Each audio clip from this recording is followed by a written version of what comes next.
Make in India, made in India ఈ పథకాన్ని Narendra Modi పిఎల్ఐతో link చేశారు. అంటే పెర్ఫార్మెన్స్డ్ లింక్డ్ ఇన్సెంటివ్. ఇదివరకు పరిశ్రమ పెడతామని చెప్పేసి డబ్బులు తీసుకుని, అదే భూములు తీసుకుని, లోన్లు తీసుకుని ఆ పైన ఎగ్గొట్టేటటువంటిది కాకుండా పని చేస్తేనే పైసలు ఇచ్చేటటువంటి సిస్టమ్ పెట్టిన తర్వాతన ఇప్పుడు కీలకమైనటువంటిది టాటా ఎయిర్ బస్, మైక్రాన్, తర్వాతన Google, Mercedes, AMD, AB InBev, IKEA, Foxconn, Amazon ఇట్లాంటివన్నీ కూడా ఇండియా బాట టోటల్గా చేరుకోవడం.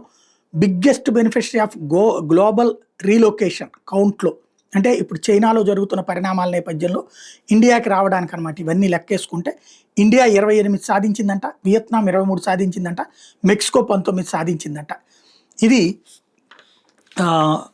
ఎవరయ్యా ఈ సోర్స్ అంటే ఇన్వెస్కో ఎంఎఫ్ వాళ్ళు ఇస్తున్నటువంటి సర్వే.